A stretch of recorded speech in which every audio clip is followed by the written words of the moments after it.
Special item হবে চিংড়ি মাছের মালাইকারি।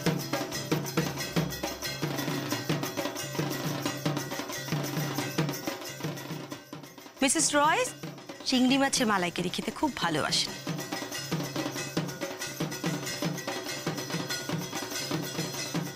তুমি এখানে কেন এলে? তুমি তো বলেছিলে ওদের পাঠাবেন। আমাকে ফাঁসিয়ে দেওয়া হয়েছে অগ্নি।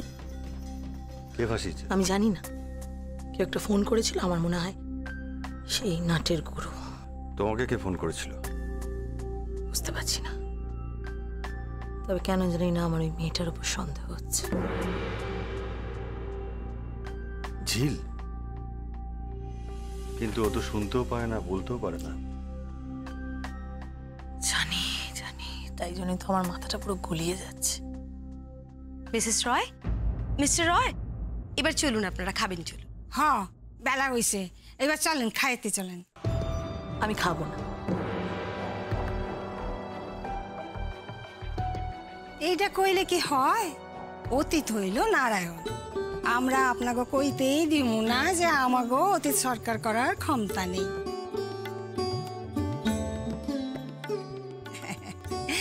শোনেন, আমরা হইলাম গিয়া মুখার্জি। মুখার্জিরা জানে কেমন কইরা অতীত সৎকার করতে হয়। চলেন চলেন। আমি তো বললাম আমি খাবো না। মিসেস রয়, কেন রাগ করছেন? ছেলে মানুষ একটু একটু মজা করে ফেলেছে। তাছাড়া আপনাদের তো অনেক বড় মন। ইনফ্যাক্ট আমি তো ভাবতেই পারিনি যে আপনি ওদের দ্বিধাগমনে পাঠাবেন।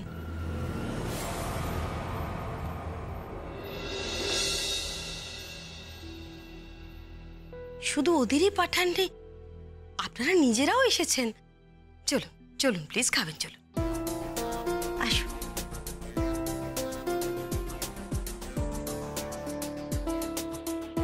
আসুন।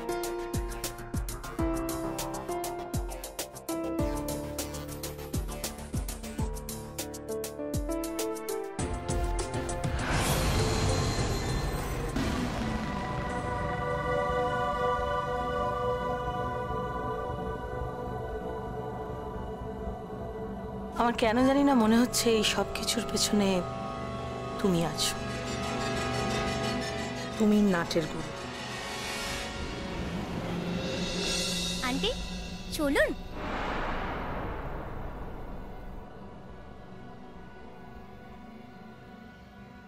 আন্টি, আপনি ঝিল বৌদিকে খুব ভালোবাসেন না? একদম ঠিক বলেছ। পৃথিবীতে এত ভালোবাসা আমার কারোর ওপর নেই যতটা তোমার ঝিল বৌদির ওপর আছে।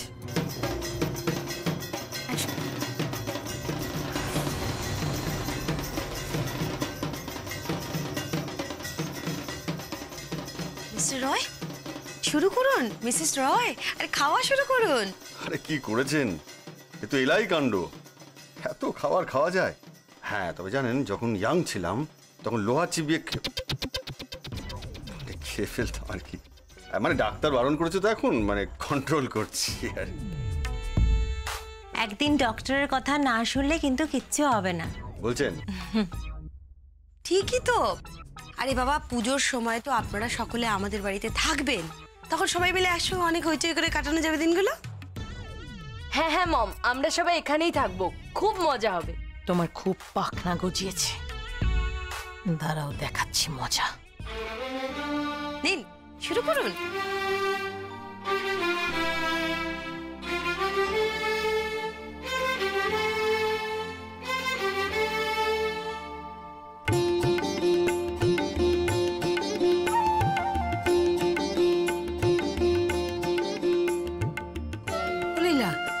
নাতি জামাই রে, আর একটু ভাত দেও।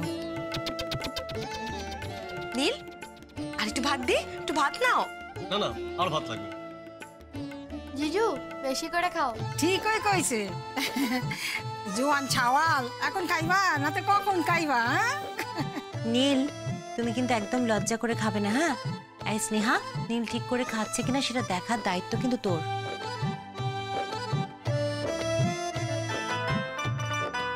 বর্দা বলছে ভালো করে খেতে তোমাকে, ভালো করে খাও।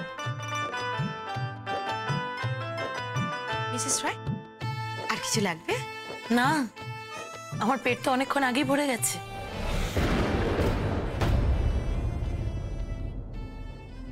স্নেহা, তুইও কি তোর বরের মতো লজ্জা করে খাচ্ছিস নাকি? দেখ, আমি লজ্জা পেতে যাবো কেন? লজ্জা আর স্নেহা ইম্পসিবল।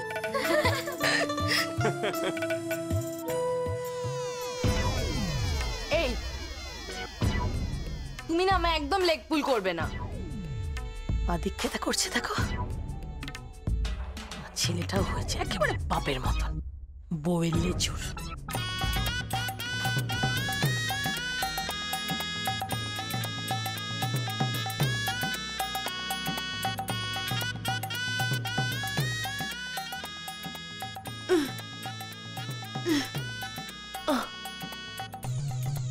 কি বলছো? মা, বৌদি বলছে এটা আপনার প্রিয় খাবার। আর মিস্টার মুখার্জি তো পুরো বাজার তুলে নাকি, এত কিছু কি খাওয়া যায়? সত্যি বাজারে আজকাল ইলিশ মাছ আর চিংড়ি মাছের দাম তো একেবারে আগুনের মতো।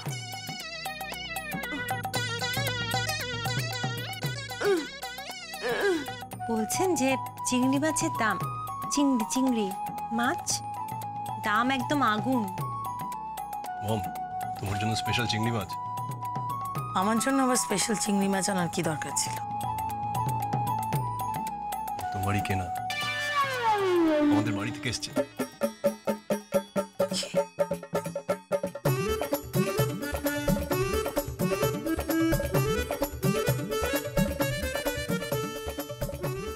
রতি রায়, তোমার চিংড়ি মাছ তোমায় দিলাম।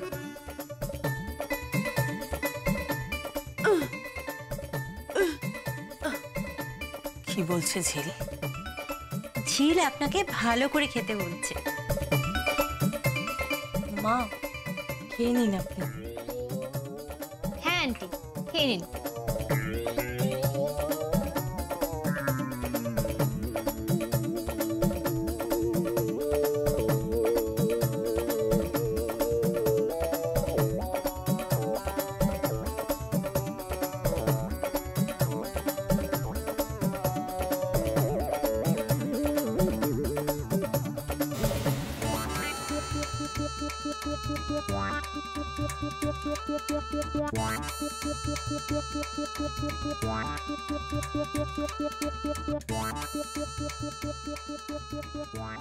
বারে বারে ঘুঘু তুমি খেয়ে যাও ধান,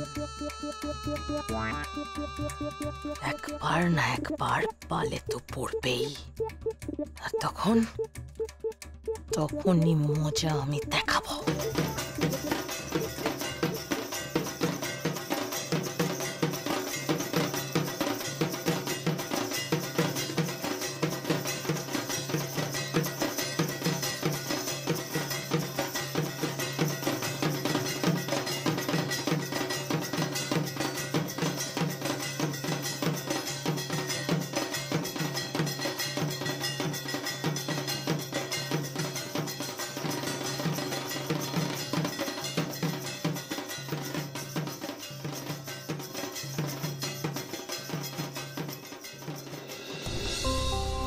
কোথায় যাচ্ছ?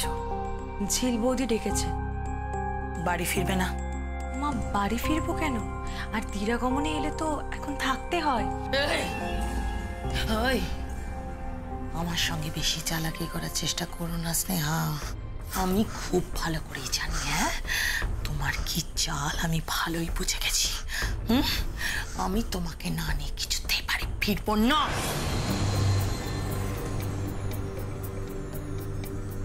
মা, তাহলে তো আমাকে ঝিল বৌদিকে জানাতে হবে।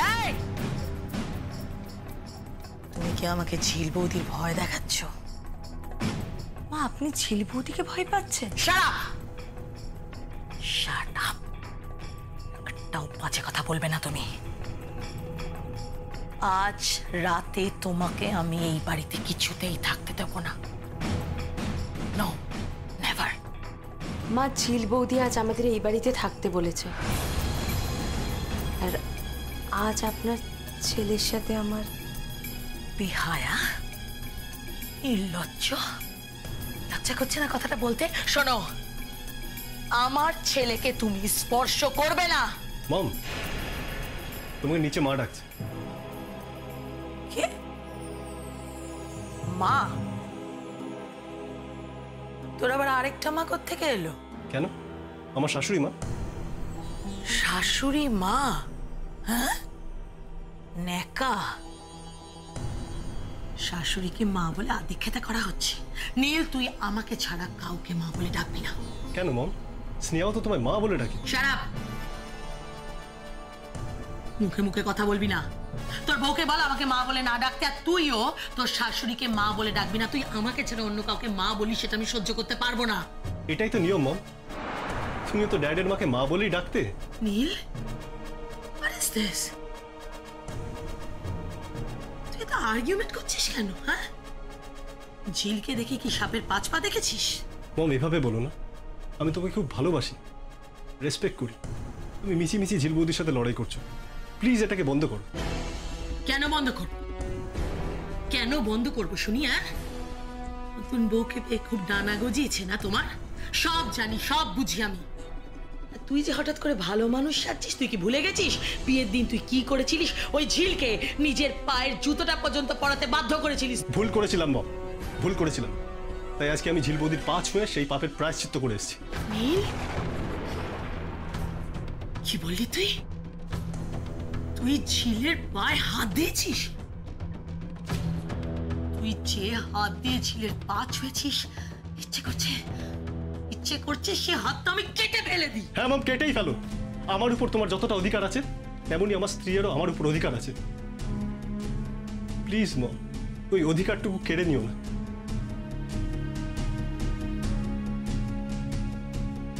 স্নেহা, তোমাকে ঝিল বৌদি ডাকছে।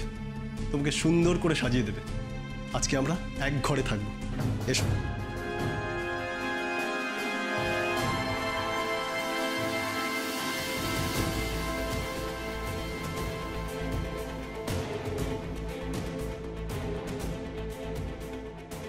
বেয়ান, তোমার বৌমা বড্ড বার বেড়েছে, বড্ড শেয়ানা হয়েছে তোমার বৌমা।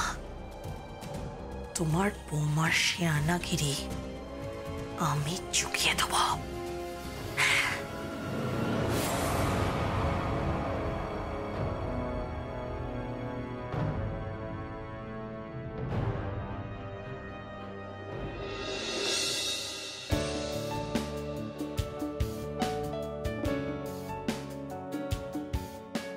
যা, ঘরে যা। দেখো, লজ্জা পাচ্ছে। তোর বর তোর জন্য ওয়েট করছে। যা।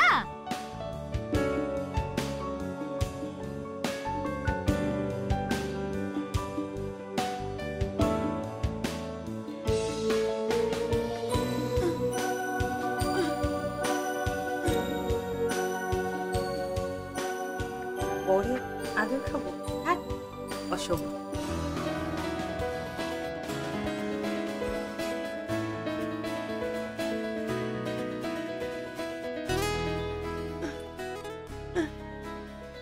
তুমি জানো না তুমি আমার কাছে কি?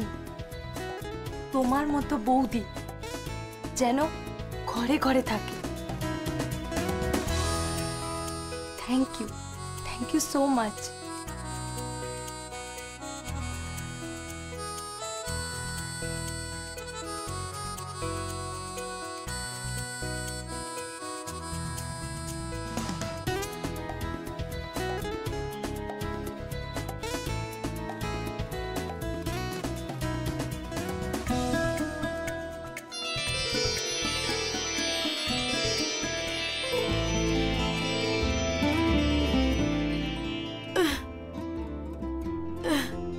পরস্পরকে ভালোবেসো।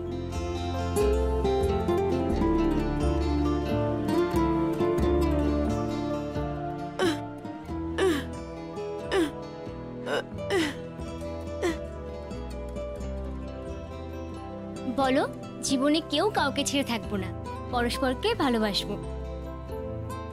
জীবনে কেউ কাউকে ছেড়ে থাকবো না, পরস্পরকে ভালোবাসবো। জীবনে কেউ কাউকে ছেড়ে থাকবো না, পরস্পরকে ভালোবাসবো।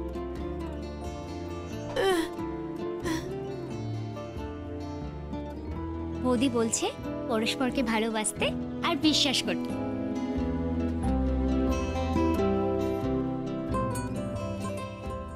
Good night.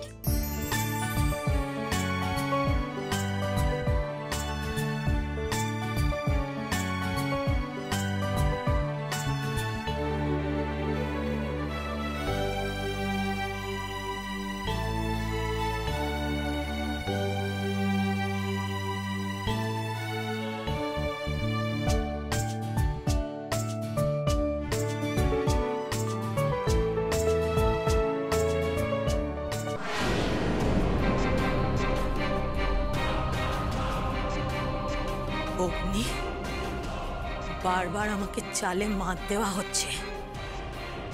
ইয়েস, ওই ঝিল মুখার্জি প্রত্যেকটা খেলায় বারবার আমাকে হারিয়ে দিচ্ছে। নলে তুমি ভাবো, ওদের ডাইনিং টেবিলে বসিয়ে আমার টাকায় কেনা চিংড়ি মাছ মালাইকারি করে আমাকেই খাইয়ে দিল।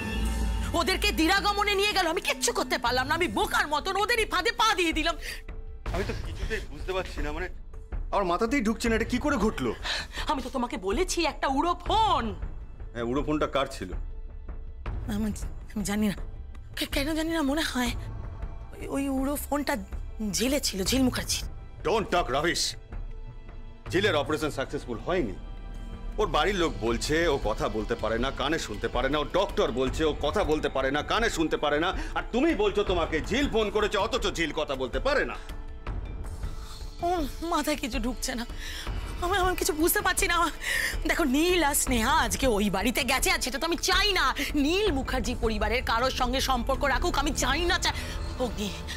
অগ্নি, আমি চাই না যে নীল আর স্নেহার বিবাহিত সম্পর্ক সাকসেসফুল হোক, পূর্ণতা পাক। আমি চাই না। Please do something, I am begging you, please do something. আমি কি করব? আমি জানি না তুমি কি করবে, কিচ্ছু জানি না, কিছু একটা করো। দেখো, আজকে ঝিল নীল আর স্নেহাকে নিয়ে একটা ঘরে পাঠাবে, আর যদি একটা ঘরে ওরা যায় তাহলে ওদের অপূর্ণ ফুলসজ্জা। লিমিট মাথার থেকে সমস্ত সরাও। শোনো, তোমার শরীরটা খারাপ হয়ে যাবে। তুমি কেন, তুমি একটু শান্ত হও। আমি কি করে শান্ত হব? আমি শান্ত হতে পারছি না, আমার পক্ষে সম্ভব নয় শান্ত হওয়া। কিছু একটা উপায় তোমাকে বার করতে হবে। You have to do something, have to do. কিছু একটা ঘটাতে হবে, কিছু একটা ঘটাতে হবে। কি ঘটাবে সেটা তো বলবে। ভাবতে দাও। মাথা ঠান্ডা করে। কি হলো? অগ্নি, আমার যদি হঠাৎ করে শরীর খারাপ হয়ে যায়, মানে নীলের মা যদি হঠাৎ করে অসুস্থ হয়ে পড়ে, কি হবে? রতিরাজ যদি শরীর খারাপ হয়ে যায়, কি হবে? বলছো তুমি এসব কথা? আরে, নিজের নাক কেটে পরের যাত্রাভঙ্গ কথাটা শুনেছো তো অগ্নি? তুমি কি করতে চাইছো বলো তো? হ্যাঁ, কিচ্ছু না, সামান্য একটা কাজ। দেখো, আজ সকালে যখন ওই উড়ো ফোনটা আমার কাছে এসেছিল, তখন আমাকে ওই ফোনে বলা হয়েছিল যে তোমার বুকে ব্যথা করছে এবং তোমাকে বোধহয় নার্সিংহোমে নিয়ে যাওয়া হবে। আর সেটা শোনার সঙ্গে সঙ্গে আমি দৌড়ে পাগলের মতন তোমার অফিসে গেছিলাম। আর সেই সুযোগে নীল আর স্নেহা সেখান থেকে পালিয়ে গেছিল। আচ্ছা অগ্নি, সেরকম যদি একটা ফোন আমার ছেলে নীলের কাছে যায় আর বলা হয় যে নীলের মন প্রচন্ড অসুস্থ, তার মাথা ঘুরে গেছে, সে অজ্ঞানের মতন অবস্থা, তখন কি হবে? হ্যাঁ, ওই মা অন্ত ছেলে তো দৌড়ে ছুটে আসবে। আর একবার যদি নীল আমার কাছে আসে, তাহলে পাখি একেবারে খাঁচায় বন্দি। Good idea. Yes. Fast.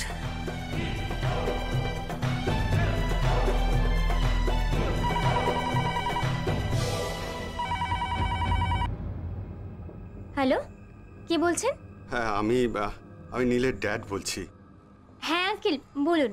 আসলে আমার স্ত্রী হঠাৎ একটু অসুস্থ হয়ে পড়েছে, হাই বিপি, মানে সেন্সলেস হয়ে বাথরুমে পড়ে গেছে। ডক্টর এসছে, হসপিটালে অ্যাডমিট করতে হবে। সে কি? হ্যাঁ, নীল যদি একটু তাড়াতাড়ি আসে।